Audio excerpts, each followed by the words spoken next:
instituido This meeting is being por la colaboración de los colegios de abogados, colegio de notarios, registradores, Cámara de Comercio y la Asociación Interprofesional que agrupa todos los colegios profesionales de Cataluña. Hoy, en estas sesiones, abordamos el arbitraje en el ámbito de la empresa familiar. La empresa familiar es realmente, al menos en Cataluña, una columna vertebral económica. Representa más del 80% de las empresas existentes. Y la solución, lo que hay que evitar en esas empresas familiares, mediante protocolos o mediante otros medios, es que se produzcan conflictos, porque estos conflictos son los que alteran el funcionamiento de la empresa y perjudican enormemente en el ámbito económico. Para debatir estas cuestiones y hablar del arbitraje en la empresa familiar, contamos hoy con Amadeu Jori, presidente de la ASCEF, la Asociación Catalana de Empresa Familiar, que nos dirigirá unas breves palabras a continuación de mi intervención.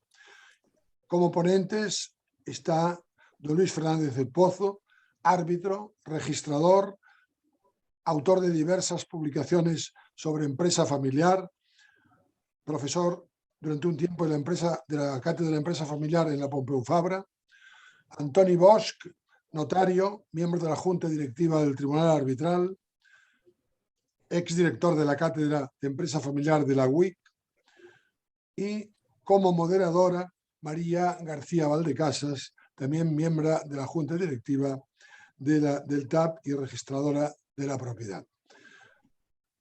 Hecha esta presentación de las personas que van a intervenir, cedo la palabra al señor Amadeu Jori. Gracias, Juli. Cuando hace unos días nos invitaron Juli de Miquel y Antoni Bosch a la Asociación Catalana de la Empresa Familiar a participar en este webinar, me pareció realmente interesante, ya que el conocimiento del arbitraje dentro del mundo empresarial y concretamente en el de la empresa familiar es más bien escaso. Yo soy el primero que tengo bastantes lagunas sobre qué es y cómo funciona el arbitraje, y creo que hoy es una buena ocasión para conocer este mundo y en especial qué es el Tribunal Arbitral de Barcelona, de la mano de los expertos que participan en este webinar.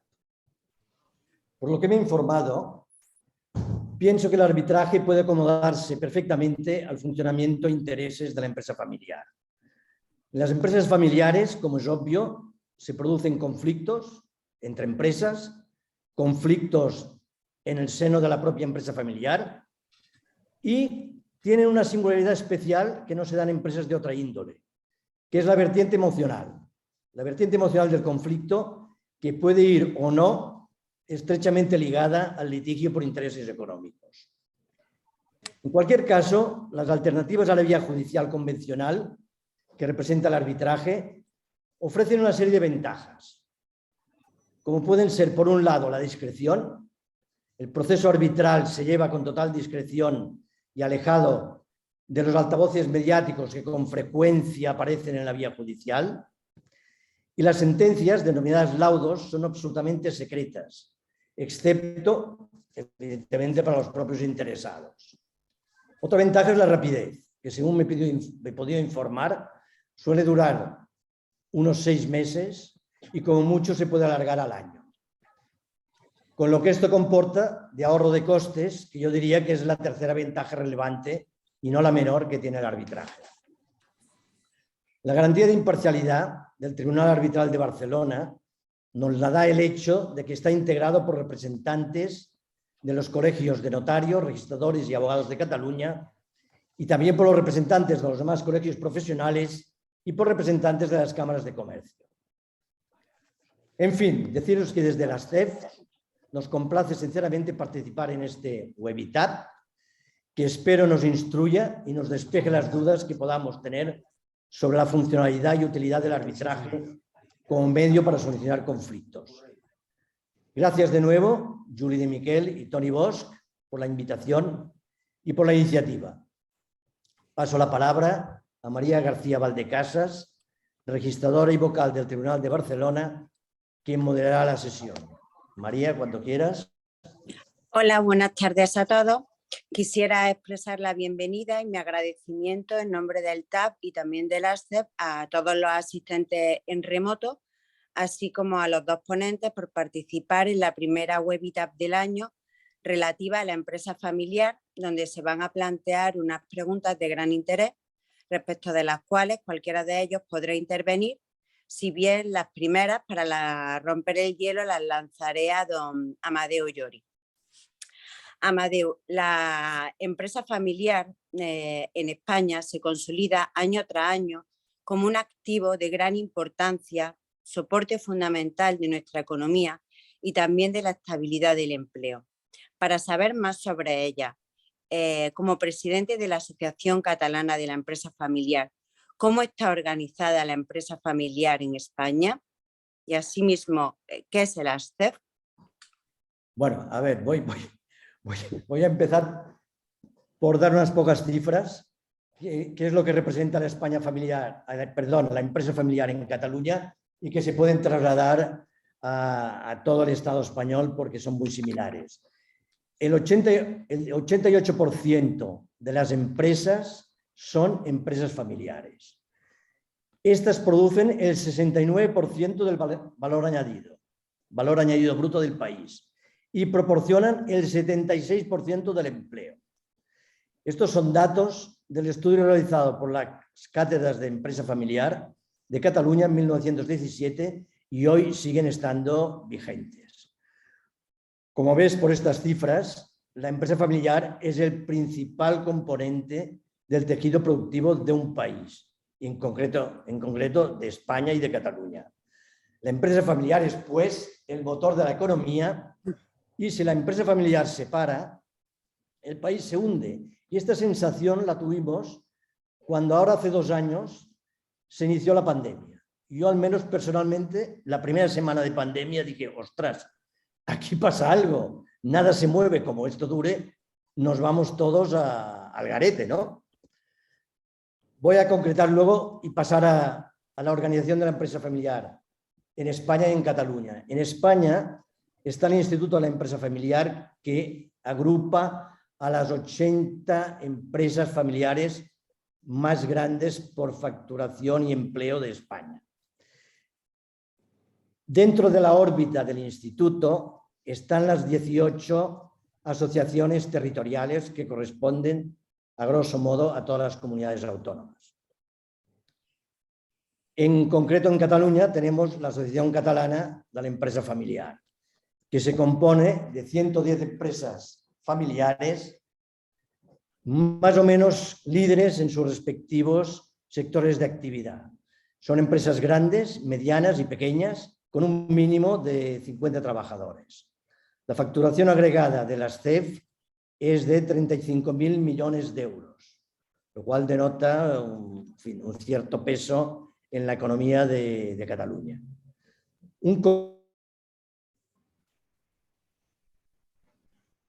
Se ha cortado.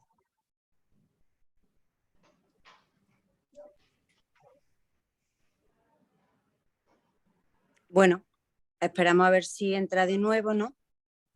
Pasa la pregunta siguiente. Vale, pues las empresas familiares sabemos que se pueden enfrentar a complejos problemas dada la inevitable interrelación entre la familia y la empresa que limiten su desarrollo. Entonces dirijo estas preguntas a cualquiera de los dos ponentes, por lo que nos gustaría saber qué tipos de conflictos son los más frecuentes en la empresa familiar. Muchas gracias, María. Casi, si te parece, Luis, empieza tú o empiezo yo, como tú digas. Tú mismo, venga, ahí está. Vale, pues, bueno, de entrada, muchísimas gracias al Tribunal Arbitral de Barcelona, a la SCEF por haberme designado como ponente en esta cuestión y, bueno, a la moderadora, a Julie, Amadeu Llori y, por supuesto, a Luis, que nos conocemos desde hace muchísimos años y además hemos trabajado en algún tema junto, aquel libro de Uría, sobre la empresa sucesoria, donde tú elaboraste la tesis del modo sucesorio como forma de vincular el protocolo familiar, y yo hice un trabajo sobre la causa básicamente en los pactos sucesorios. A mí, de entrada, la problemática de las empresas familiares, los conflictos que ocasiona, que tienen la singularidad en general de que tienen estas dos vertientes, la parte técnica y la parte emocional o familiar a veces, no siempre, pero muchas veces. Los conflictos son conflictos que en parte son generales, pero en parte también son específicos. En la cátedra de la empresa familiar Bosch Aymerich de la Universidad Internacional de Cataluña tenemos una web que básicamente está volcando desde hace ya un par de años, quizá 3, está volcando todas las sentencias que emite el Tribunal Supremo y también los Tribunales Superiores de Justicia de la Comunidad Catalana y las audiencias. Entonces sí que he mirado un poco las sentencias y he visto un poco el rastreo de los conflictos que habitualmente existen más. Por otra parte, también en el propio despacho profesional como notario vas viendo algunos conflictos persistentes. Yo citaría algunos y en todo caso con Luis podemos hacer algún comentario, aparte que puede decir lo que le dé la gana, faltaría más, ¿no? Yo, por ejemplo, pactos sucesorios, ¿no? Pues claro, desde el año 2008 se admiten los pactos sucesorios y es un elemento que en las empresas familiares se está utilizando mucho, sobre todo los llamados pactos sucesorios de atribución particular para designar un sucesor o sucesores de la empresa familiar. Es una herramienta especialmente útil, esta de los pactos sucesorios, a veces en problemas de crisis familiar. Bueno, pues en problemas de crisis familiar, que es obviamente un gran motivo de conflicto dentro de la empresa familiar derivada precisamente de la familia, ahí hay muchos conflictos. Y los pactos sucesorios, cuando intervienen en un momento de crisis familiar, pues también desembocan en conflictos singulares. Temas relacionados con el protocolo familiar. Bien, es otro punto, el protocolo familiar, que es un documento que habitualmente tiene sus modificaciones, pero que suele durar muchos años y que en la ejecución del mismo a veces no existe coherencia entre la ejecución y el propio protocolo. Entonces, vemos que el protocolo familiar da también muchos conflictos. Procesos de reestructuración. Procesos de reestructuración también acostumbran, fusiones, adquisiciones, etcétera, a motivar problemas entre los socios. Y luego, temas más singulares que yo citaría, por citar, y aquí acabo mi intervención, por ejemplo, temas de autocartera, problemáticas con la marca de la empresa familiar, el uso de apoderamientos de forma indebida por parte de los gestores de las empresas en contra de pactos que se ha llegado en el protocolo familiar o acuerdos más o menos expresos que han llegado, que ha habido en el protocolo familiar. Por último, indicar, ya con esto acabo, que últimamente el arbitraje ha estado presente en un conflicto familiar muy notorio y muy conocido en Cataluña, de una empresa dedicada al mundo de la distribución de alimentos, etcétera, y que, bueno, el inicio del fin, el conflicto al final se resolvió, tuvo una parte arbitral, una parte judicial. El quien empezó a dar la solución del conflicto fue precisamente un arbitraje donde se solicitaba básicamente un laudo arbitral para que se estableciera un sistema de solución de conflictos. Y efectivamente el árbitro, yo creo que hizo una buena tarea, inició el cauce que después sirvió para resolver el conflicto, aunque ese conflicto en parte se resolvió también judicialmente, pero al final se llegó a un acuerdo. En definitiva, y concluyo, son muchos los motivos de conflicto en la empresa familiar, pero yo he reseñado primero los genéricos, protocolo, pacto sucesorio, reestructuración empresarial, y luego algunos casos concretos que he ido explicando y que denotan que el arbitraje se podría acomodar perfectamente a solventar estos conflictos. Sí, bueno, Sí. yo por supuesto estoy de acuerdo con Antonio. Es verdad que los problemas son los mismos que se plantean en derecho de sociedades o en derecho familiar, pero tienen un perfil propio. Son todos, y algunos se plantean con intensidad adicional. Esto es, en una sociedad normal a lo mejor no se plantea un problema sobre reparto de dividendos, sobre ejercicio del derecho de separación, sobre paralización de órganos sociales, con un perfil como se plantea en la empresa familiar cuando hay crisis. La crisis de la familia repercute inmediatamente en la empresa familiar, ahonda los problemas donde hay, los problemas empresariales, e imagina problemas inexistentes.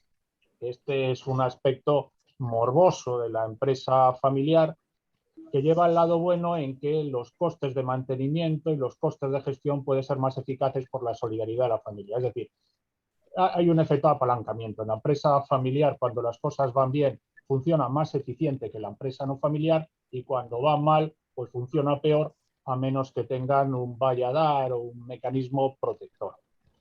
Yo creo que hay consenso en que las áreas en las cuales se proyecta los conflictos son aquellos que suelen diseñar el protocolo familiar.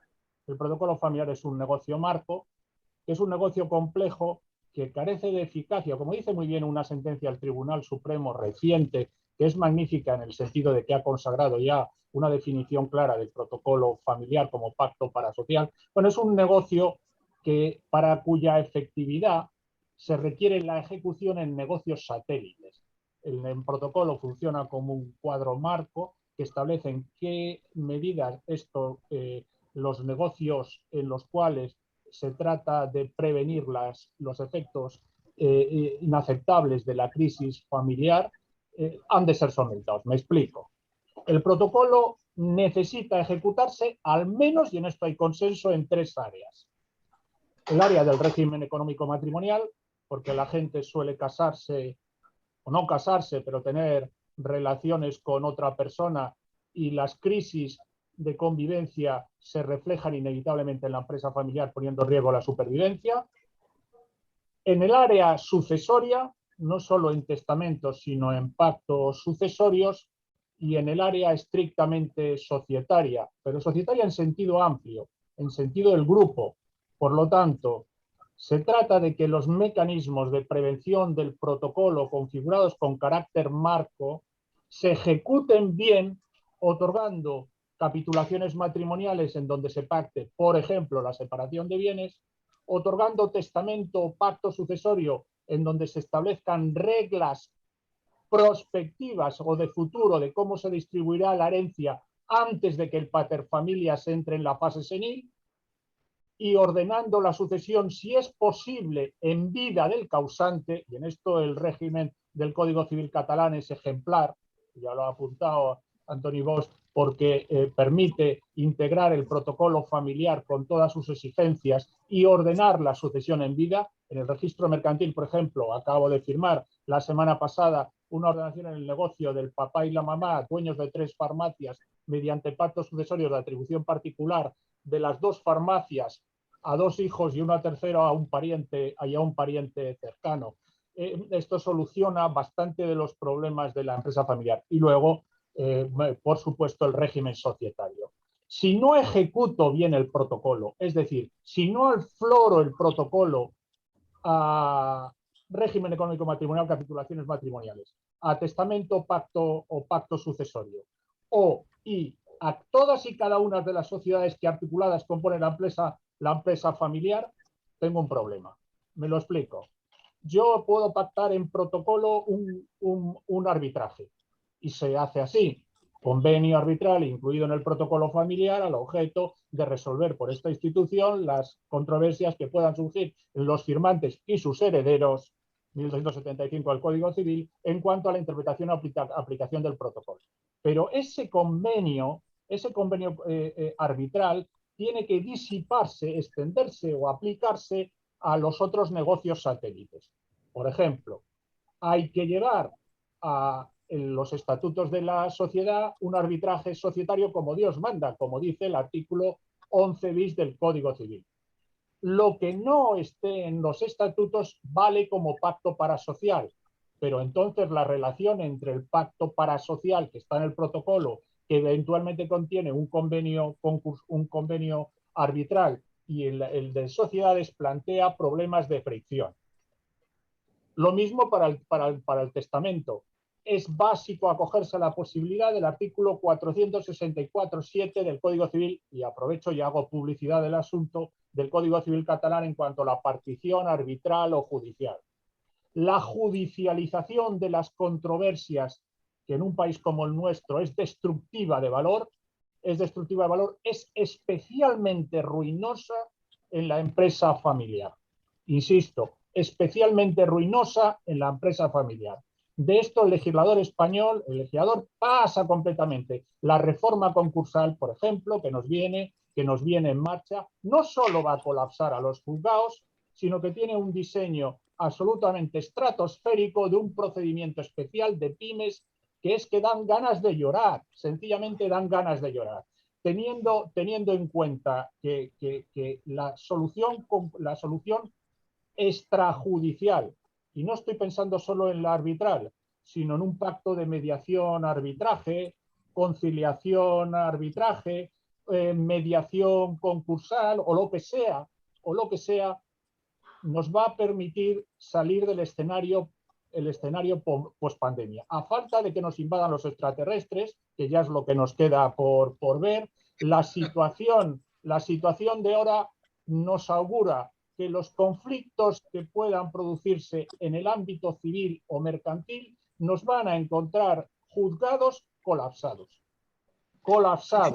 Luis, permíteme que te interrumpa, porque esto que estás comentando ahora, que yo creo que es una de las cuestiones que hacen que el arbitraje sea desconocido, cuando realmente con el colapso judicial que ya existe, a pesar de que los juzgados mercantiles son los más rápidos de todos. Es decir, el arbitraje tiene realmente el tema de solventar una cuestión que es un conflicto singular, como un conflicto de tipo familiar, que claro, a la familia, a cuanto más la sometes a presión, y el tiempo siempre supone una presión en negativo en una familia, como en las personas, al final llega a desentenderse uno de sus familiares y a romper con la familia, a más tiempo pasa, ¿no? Es decir, el factor tiempo es muy importante, y la previsión que tú comentabas, ¿no? Es decir, que la previsión de poner en los protocolos familiares un convenio arbitral, pero después en los documentos de ejecución del convenio arbitral, como pueden ser los estatutos de la sociedad, el propio testamento. Yo como notario he visto que cuando hay un arbitraje, y aquí cuando hay un arbitraje en los testamentos, la mera cuestión esta ayuda a arreglar las cosas. Yo en este aspecto quería recalcar este tema, ¿no? Que estamos en un momento en donde el colapso judicial es muy importante, y tú aludías antes, y ahora acabo de hablar, al tema de la ley concursal. La ley concursal lo que va a provocar, si sale en adelante todo el tema de la reforma de las reestructuraciones de las empresas familiares, va a colapsar los juzgados mercantiles, donde llegan habitualmente una parte importante de los conflictos familiares. ¿Lo ves así? Sí, vamos a ver, yo es predicar en el desierto, pero el sistema judicial se saturó con 10.000 concursos de personas jurídicas. Créeme, porque tengo los datos, o sea, los datos estadísticos. En la anterior crisis el sistema judicial saltó con los juzgados más eficientes de todos, que es el orden de lo mercantil. Aquí me quito el sombrero y saludo a los que se han partido el pecho para sobrevivir en otras épocas, con 10.000 concursos. Hemos desarrollado en el Colegio de Registradores un programa para predecir la insolvencia que vamos a presentar. En el programa Predecir la Insolvencia estimamos que hay 88.000 sociedades, de las cuales el 90% muy largo están en una situación crítica de entrar en alguna solución para el concurso, o es una situación para la insolvencia. Una situación crítica en donde ya han aprovechado los años de los chapuzas, de medidas como la prórroga de la entrada en concurso, las ayudas por vía de ERTE, por vía de ICO y por otros procedimientos que ponen emplastos para escapar de la judicialización y tal. cuando se produzca la conjunción estelar de levantarse las devoluciones del ICO, los ERTES y tal, pues la situación va a ser caótica. Si los juzgados pueden aceptar 10.000, por mucho que se mejore la planta, no van a llegar a procesar 88.000. Lo hemos dicho, economía y justicia. Y todo lo que hace el legislador es diseñar un procedimiento estratosférico de pequeñas y medianas empresas, de que todo el mundo sabe que no va a funcionar porque utiliza en la sede judicial inteligencia artificial. Te dan ganas de llorar. Inteligencia artificial para manejar los procedimientos de una manera robótica, estando como estamos en un estado en el cual uno se puede casar las veces que le dé la gana porque el registro civil no está informatizado. Que si queréis casaros con otra individua y practicar la poligamia, casaos en distintas provincias, da igual, uno está vivo, muerto, regular. Y esto, que es un procedimiento que es llevar estáticamente en los juzgados a través de los secretarios judiciales, que me perdone, los letrados de la Administración de Justicia, que no tienen ni medios, ni recursos, ni incentivos, se les encarga toda la reforma a ellos. Pronostico caos. Entonces, la empresa familiar lo que no puede hacer es lo del Corte Inglés. Se pelean los del Corte Inglés. Por cierto, empresa familiar con el tamaño que es, porque a veces vinculamos la empresa familiar con el tamaño. No tiene nada que ver. Todos los que estáis en esa asociación sois grandotes. Bueno, pues en el Corte Inglés se pasan 7 años en llegar al Supremo para fijar un precio para el ejercicio del derecho de preferente, adquisición y separación. Y llega el juez supremo y dice: señores míos, de la prueba practicada en el pleito, no me encuentro en condiciones de decirles cuánto valen sus acciones. No puede ser que se llegue a estas situaciones, y no el grupo que has dicho, que no sé si se puede citar o no, pero es que en 7 años... Sí, se puede citar por el público, ¿eh? Sí, en 7 años ya nos han invadido los extraterrestres, hemos descubierto que tenemos volcanes en Barcelona, nos viene otra variante medioambiental de crisis de no sé qué. Una empresa con incertidumbre superior a 1 año no sobrevive. Luis, la pregunta es, Y por qué perdonad mi nos... entusiasmo, pero es que he leído la cosa concursal, invito a todos y veréis lo alejado que está. Oye, y todas las organizaciones estas de pequeñas y medianas empresas y cosas familiar, es que no le tiráis de los pelos al ministro de Justicia y al ministro de Economía, pero ¿qué diseño de leyes hacen? Por amor de Dios, aparte de intervenir en estos debates tan interesantes en que me habéis cogido hoy contento, esto ya podíais decirle: hombre, por amor de Dios, si haces una reforma concursal, no mandes a dedo a redactar la ley a los 4 de los 5 despachos profesionales que lo que llevan son los acuerdos de reestructuración de las 4 grandes cotizadas. No, hombre, ocúpate de lo nuestro. Luis, volvamos a... Perdona, yo quiero añadir una cosa, Luis. Perdona, que no me toque intervenir. Quiero añadir una cosa, que además esta ley a las empresas, a las pymes, que son la mayoría, es decir, las pequeñas empresas dentro de las pymes, resulta que el concurso lo tienen sin abogado y sin procurador. Es decir, la ley considera en este plan de robotización que el empresario que tiene 8 o 9 trabajadores y que gira menos de 2 millones de euros no tiene por qué tener abogado que le defienda sus intereses. Vamos, esto es una cosa inconcebible. Mirar, es que hay un gap, como dicen los pedantes, entre la realidad y la política, que es difícilmente tolerable.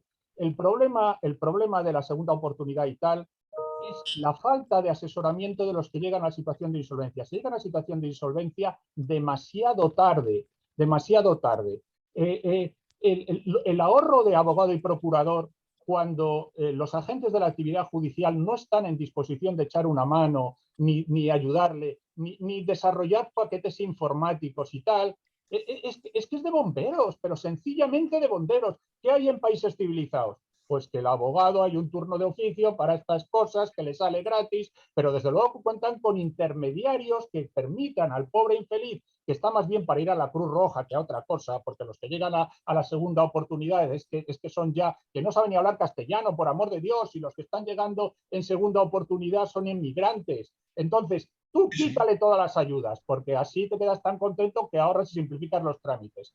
mirad, el diseño de las leyes se hace en España pensando en ciertas empresas, el Santander, los grandes bancos, las cotizadas y tal. Yo no soy de Podemos, líbreme Dios de caer en este pecado, pero, hombre, pensar un poquito en la pequeña y mediana empresa, en el diseño de leyes como la concursal. El Ministerio de Economía, el Ministerio de Justicia tiene redactado un proyecto estupendo con el anterior gobierno para promover la solución extrajudicial de controversia.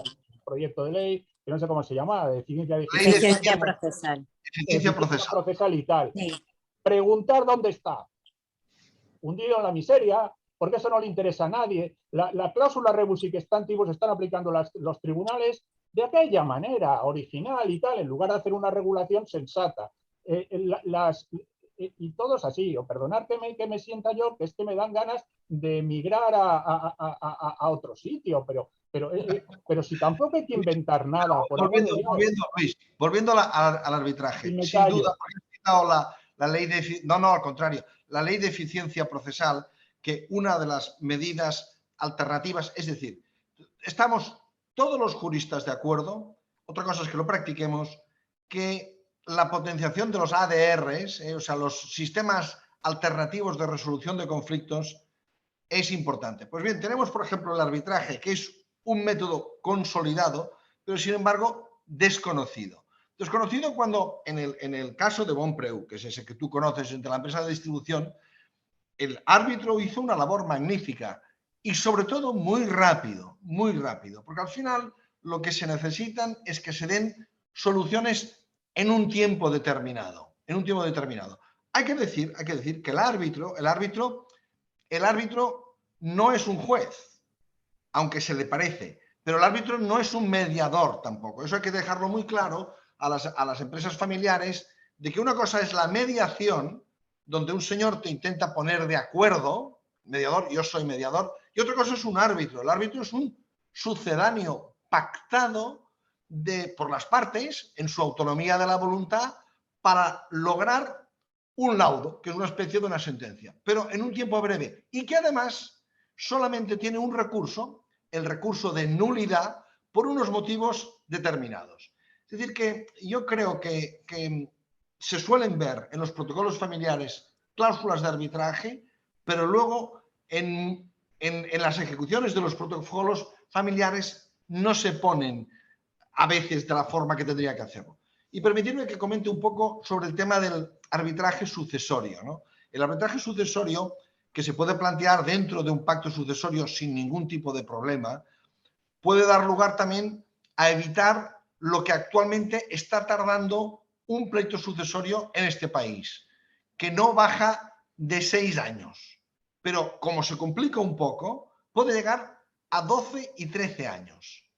Es decir, que hay un tema ahí de tiempo, y mientras tanto, ¿qué ha pasado? Pues que la empresa ha muerto o la empresa se ha dividido y hay unos que se han colocado por su cuenta, una familia que ha seguido, y los otros ahí y el pleito en medio. O sea, al final, quien muere en estas situaciones tan largas es la propia empresa. Entonces yo me pregunto que es curioso como la cultura del arbitraje en las empresas familiares, a las cuales yo tengo mucha relación desde la cátedra de la empresa familiar de la Universidad Internacional de Cataluña, no es una cultura que esté aprendida. No es una cultura ni siquiera conocido. Es decir, por cuando, insisto, el arbitraje tiene en este aspecto una solución evidente.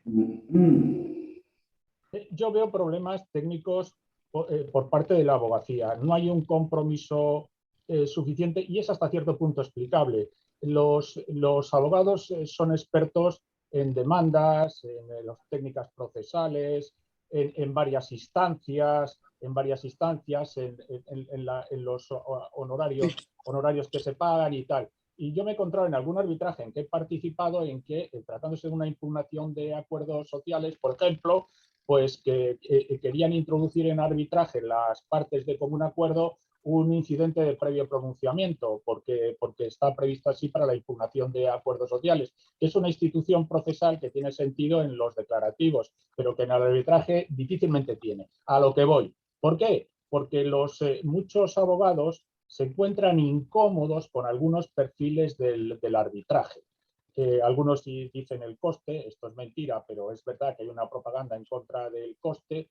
La única instancia les pone nerviosísimos porque el hecho de que la sentencia del Tribunal Constitucional recientemente recaída te venga a decir que la revisión no es una segunda instancia y esto es un paso fundamental, pero tiene por otra parte la cara de que jugarlo todo a una única instancia en un laudo de árbitro que puede o no ser idóneo, pues genera cierto temor entre los prácticos. Pero a lo que voy, aún reconociendo todos estos problemas, hemos llegado a una fase en que el arbitraje tiene carta de naturaleza.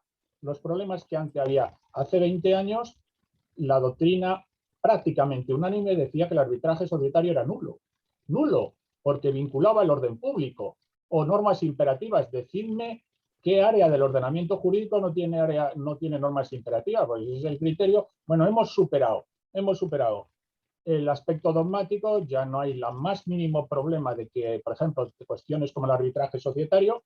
En arbitraje sucesorio es ridículo la restricción en derecho común de que cuando hay legítimas no se puede sujetar a arbitraje, que es tanto como decir que no hay nunca. Pero bueno, aquí te hago un apunte, Luis, que claro, en cambio en Cataluña el arbitraje sucesorio es perfectamente aplicable porque la legítima no influye en este caso. Acabo. Sí. Sigue. Bueno, y porque tiene una norma que aprovecho, que la vendo aquí, del 464.7, que está bien redactada.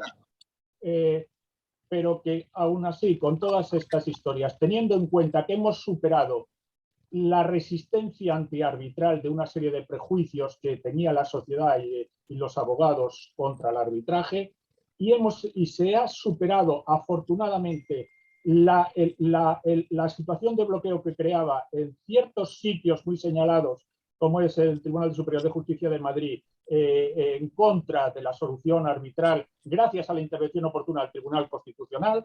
Insisto, estando despejada la cuestión dogmática, la cuestión judicial, lo que falta es un poco de pedagogía y encontrarnos en la situación de pensar de verdad si la solución judicial es compatible con la supervivencia de la empresa familiar en un panorama tan oscuro como el que tenemos. Hay que decirlo con todas las letras. El Ministerio de Justicia no va a llevar esa ley en esta legislatura. No la va a llevar, porque tiene otras cuestiones que le interesan. Te refieres a la ley de eficiencia procesal, ¿no? Sí, no la va a llevar. Y te dirán que sí, pero para empezar es del anterior ministro, no de la nueva. Y esto, pues, que no me gusta. Y luego, pues, porque lo que impone es lo razonable. El coste del acceso a la justicia es carísimo. Es carísimo, pero es carísimo. Al único que le resulta bien el mal funcionamiento de la justicia es al que bloquea, al que resiste, al que es un sinvergüenza, al que no tiene argumentos y tal. Al resto de los mortales, que son los que pagamos la justicia para el servicio que nos presta y a la empresa familiar, es un desastre. Claro, esto pone de relieve, Luis, que la problemática judicial que estás exponiendo de forma tan cruda, aquí la primera víctima es la empresa familiar, es decir, la empresa, pero porque estamos en la empresa familiar, porque al final el socio incumplidor o el socio que ha tomado una posición de ventaja, que ha abusado de su derecho, que tiene la gestión del negocio social, este va haciendo, pero el otro está al albur de una decisión que no llega, más unos costes, porque claro, evidentemente dices, los costes, con el tiempo los costes se multiplican, porque claro, una instancia más otra instancia, más una tercera instancia, más a veces también los costes derivados de las fases previas. Hombre, al final si vas mirando, aunque la justicia de hecho es gratuita, es el tribunal gratuito, pero los abogados cobran, el tiempo pasa y en definitiva los costes suben. Es decir que ahí la situación y la noticia que yo no la conocía, la verdad que tú dices que la ley de eficiencia procesal no va a prosperar, pues hombre, es una mala noticia, porque más vale una ley regular o una buena ley, como podía ser esta que no tener ley y por tanto seguir en el colapso que seguimos estando, ¿no? No sé si la moderadora quería hacer alguna pregunta más. Esto está en la Comisión de Codificación. Está en Madrid, Sí. es los pocos del país. A mí los conflictos de la empresa familiar hemos visto que presentan unas características especiales, ya que detrás de cada una conviven los tres mundos que son la empresa, la familia y la propiedad, muchas veces no fáciles de conciliar y con intereses enfrentados tanto mercantiles como familiares. Entonces, nos gustaría saber qué bondades puede aportar el arbitraje en la solución de estos específicos problemas. A mí me parece, y perdonar, hay una institución que es la paralización de órganos sociales. Eso es una institución de derecho de sociedades que está muy maltratada. Esto se produce con más frecuencia de la deseable porque las empresas familiares establecen pactos de tal manera que se reparten el capital al 50 o al 50% o mayorías reforzadas para que cualquiera de los grupos familiares estén en situación de bloquear al menos las grandes decisiones de la compañía. La única solución que contempla el ordenamiento jurídico para esto es la disolución, que es una solución absolutamente traumática y es la peor de las posibles.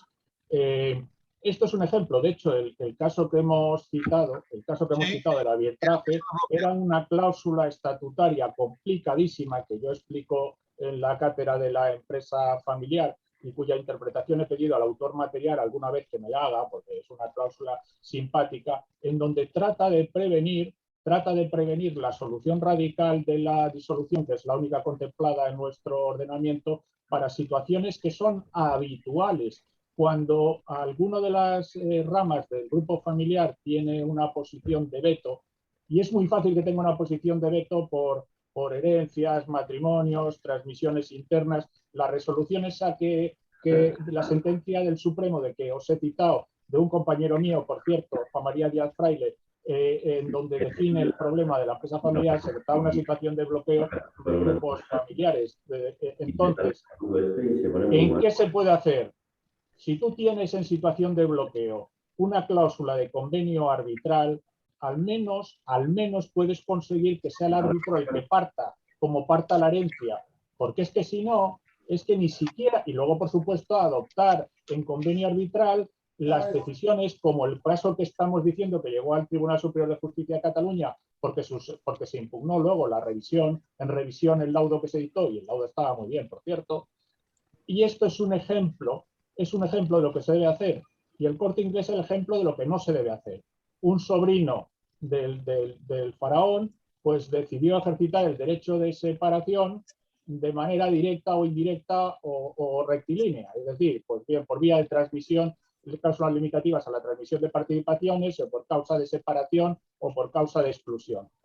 La cuestión que aparece en la Ley de Sociedades de Capital, tan trivial como la valoración de participaciones en sociedades familiares que no tienen mercado detrás, convierte en una bomba de relojería todos los temas de valoración de acciones o participaciones en entradas y salidas del socio. Aquí tiene que haber un arbitraje de equidad con un valorador profesional y no la prueba aportada al juez para que llegue al Supremo y se coloque el Supremo en la posición del Corte Inglés que diga, miren, después de 7 años, la verdad es que no sé, ¿qué quiere que les diga?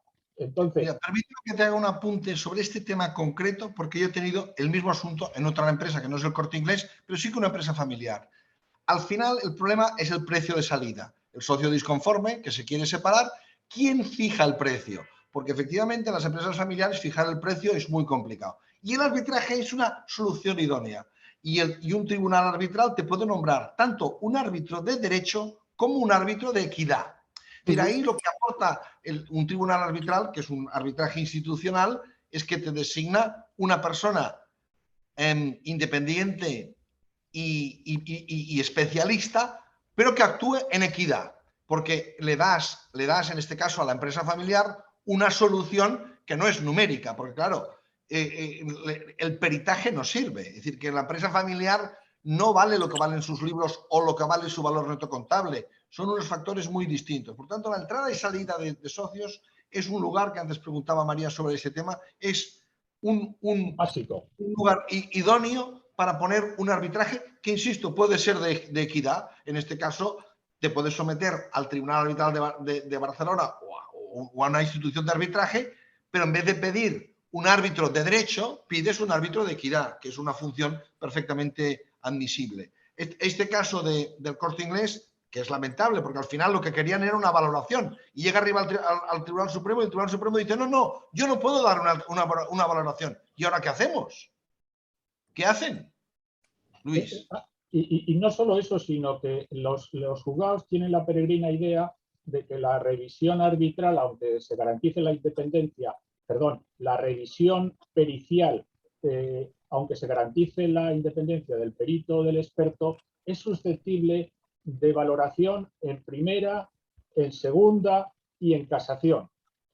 Mientras que la decisión, ya sea de un árbitro de derecho de equidad o un árbitro de derecho auxiliado por un perito, que es otra posibilidad, porque a veces lo que se plantea es una doble discusión sobre si se da la causa de separación y exclusión, es decir, sobre el presupuesto de hecho de ejercicio del derecho, y luego, segundo, la valoración.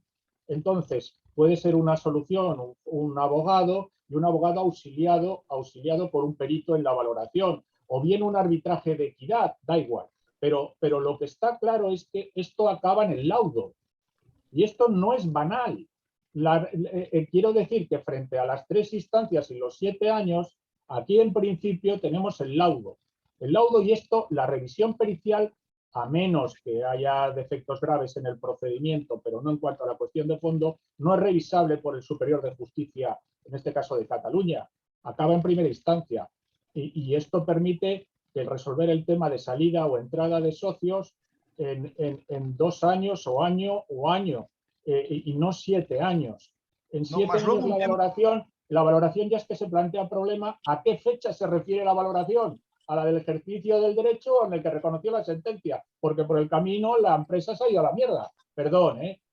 Sí. No, pero además una cuestión que me gustaría que el propio Juli de Miquel interviniera, y es que los laudos se ejecutan en una gran medida, en un gran porcentaje. Es decir, cuando uno tiene un laudo, tiene la razón. Un laudo firme tiene la razón, pero luego, si el otro no la cumple, voluntariamente tiene que ejecutarla. Juli de Miquel, ¿nos podrías indicar, yo creo que lo sabéis, aquí en el tribunal, qué nivel de procesos de laudos son ejercitables, se ejecutan voluntariamente? Yo creo que es un porcentaje muy amplio. Yo querría, sí, mira, la verdad es que prácticamente el 90% de los laudos se ejecutan voluntariamente. No tengo el porcentaje exacto, pero por lo que hemos comentado y hemos visto recientemente, es una cifra similar. Lo importante del laudo es que no solo que se ejecuta voluntariamente, si no se ejecuta voluntariamente, se puede ejecutar judicialmente, pero también quiero señalar un aspecto trascendental, que es que los laudos, al menos los que se dictan en Cataluña por el Tribunal Arbitral de Barcelona, estos laudos sí se recurren, y se recurren en muy pocos casos, yo diría no llega ni al 10% de los laudos son recurridos el recurso de anulación ante el TSJ de Cataluña. El TSJ prácticamente confirma todos los laudos, prácticamente, no diré totalmente, pero prácticamente los confirma, porque además hay una tendencia muy clara del TSJ, tanto de Cataluña como de otras comunidades, pero aquí específicamente, de que cada vez están más impuestos en el arbitraje, en de que no cabe, como algunos recurrentes pretenden, corregir al árbitro por los criterios que ha seguido, por la aplicación de las normas que ha seguido. Es decir, el control judicial, como se sabe, es puramente si ha habido alguna irregularidad en el decurso del arbitraje, si se han desconocido los derechos fundamentales, si no se ha tomado la declaración solicitada, si no se han notificado resoluciones trascendentales, es decir, si se ha infringido el artículo 24 de la Constitución.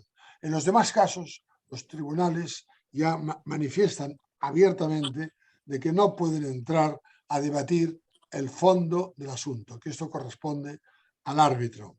El árbitro, porque es el juez que las partes han pactado que resuelva aquella discrepancia. Y lo importante, y repito, es que exista, como existe en nuestro caso y en otros tribunales, un elenco de árbitros que sea de diferentes especialidades y que sean personas que realmente sean competentes en aquella especialidad y que acrediten su independencia total en el asunto. Esto es básico y es lo que nosotros intentamos que se respete al 100%. Está claro, pero también es verdad que la cultura esta proarbitral era una cultura que no estaba extendido en la... No. El Tribunal Superior de Justicia de Madrid era notorio por lo contrario. Luis, ya ha sido superado esto. Pero lo que quiero decir es eso. Vamos a ver, una vez que el Constitucional ha puesto pie en la pared y ha dicho, oiga, esto es el equivalente jurisdiccional a la sentencia, a efectos de cosa juzgada y los demás. Y esto no es una apelación, esto es cuando quiebra las reglas esenciales del procedimiento y al final queda comprometida la tutela judicial efectiva por alguna burrada que se haya hecho en el procedimiento, pero no en la revalorización de la prueba o en los argumentos o en tal. Bueno, una vez que está fijado esto, yo creo que estamos en una posición bastante buena para, desde el punto de vista dogmático, jurisdiccional, académico, para impulsar el régimen de las alternativas de resolución de conflictos. Sobre todo, ya digo, en cuestiones que son básicas para la empresa, como es entradas y salidas. Entradas y salidas del socio. Toda entrada y toda salida de socios, no solo salida, entrada, porque puede haber aumentos de capital con entrada a los socios, exclusión del derecho de suscripción y toda esta historia. Ahí va implícita una valoración. El problema de la valoración es que es un arte de brujo en sociedades no cotizadas. Entonces aquí lo esencial, lo básico, es que el valorador sea independiente, porque en un pleito las diferencias entre el peritaje que aporta el demandante y la demandada son de 10 y hasta 20 veces. Me remito al pleito paradigmático, es decir, con fundamento más o menos razonable. No digo yo que no, pero esto no puede llevarse hasta casación. No puede llevarse a casación. Todas las sentencias que tratan de esto citan a las partidas, prueba también de la sensibilidad de parte de la judicatura, y citan a las partidas para resolver si es revisable o no la valoración y dicen, como decía el rey sabio hace unos pocos años, que cuando la valoración está desaguisada, pues que se puede recurrir. Oiga, que el desaguisado, el que ha pasado ya bastante tiempo, el desaguisado es usted que no respeta ni el principio este, que es de naturaleza constitucional del Código Civil, que los jueces, sobre pretexto de ignorancia o insuficiencia de la ley, no pueden denegar justicia. Oiga, fije algún precio, hombre, fije algún precio. Y desde luego, o bien mediante arbitrador, que es otra de las posibilidades que ha reconocido el Supremo, las partes nombran fuera del arbitraje a un tío experto, un valorador especial, o bien el arbitraje, en cuyo caso pues la revisión se hace y el procedimiento se resuelve por el árbitro, por cierto, permitiendo una ejecución que ni siquiera es auxilio judicial cuando se trata de un laudo escribible, por ejemplo, en el registro mercantil para anular un aumento de capital y tal, pues el auxilio judicial es prácticamente nulo, igual que las medidas cautelares que se plantean durante la tramitación del procedimiento. Dicho lo cual, por favor, yo quiero que quede claro que a mí me merecen todo el más profundo respeto los jueces de lo mercantil que hacen un esfuerzo para sobrevivir a las tonterías del legislador, que es admirable, absolutamente admirable, similar al de los cáteros y profesores en la universidad, sobreviviendo a las tonterías del ministro o la Consellería de Educación y el Plan Bolonia. O sea, hay clases sociales que merecen respeto, pero el sistema de la justicia ordinaria, el juicio declarativo hasta casación, es incompatible con la supervivencia de la empresa familiar, porque no nos engañemos, la gente se muere. Las crisis de la empresa familiar son inevitables, incluso en las mejores familias. Y todos vienen por las cuñadas y las suegras. Las cuñadas y las suegras y las amigas de papá. Y esto es un fenómeno que es Sí, la verdad es inevitable. que los líos en la empresa, los gordos vienen por ahí. Vienen por Sí, ahí. por ahí, lo Por demás es literatura, hay es una nota literatura. en el chat, Elena de Felipe, que es una miembro del Consejo de Asesor y una persona, pues bueno, relevante en la sociedad catalana, dice: sería estupendo si Luis pudiera enviarme unas líneas sobre este tema, cómo está afectando negativamente a las pymes, el tema de la segunda oportunidad para hacerlo llegar a CEPYME. O sea que ahí te pone, nos pone a todos un poco y da su... ella es la vicepresidenta de CEPYME, con lo cual es un tema muy útil. Bien, María. Bueno, ya podríamos empezar a concluir. Pues yo creo que las gracias a todos los asistentes, también a los ponentes, al presidente, a don Amadeo Llori. Y yo creo que a modo de conclusión se podría decir que el arbitraje se ha de consolidar frente a la vía judicial como un sistema de resolución de conflictos que yo creo que más que alternativo debe de ser el elegido, sobre todo en el ámbito de la empresa familiar, porque siempre nos va a dar una solución más dinámica, rápida y eficaz con el mantenimiento de las relaciones familiares, que al final es de lo que se trate, que la familia no sufra y la rapidez en la solución de los problemas. Muy bien, Gracias. Pues levantamos la sesión, ¿no? Y gracias a todos los concurrentes y a los ponentes. Muchas Esto gracias. se ha grabado, digo, porque yo... Está grabado, sí. Sí. Está grabado. Bueno, En YouTube no se se divulguen puede mucho. ver todas las intervenciones. Gracias a todos vosotros. Ala, muchas gracias. Gracias, Gracias. Amadeu. ala, Y hasta luego. perdonad porque no sé qué me ha pasado con internet, que ha habido un momento que se me ha ido el santo al cielo. Los misterios preocupes. y los duendes del Luis. Seguiremos con webinars como este en Sí. otros temas de interés. Muchas gracias. Gracias. Muchas gracias.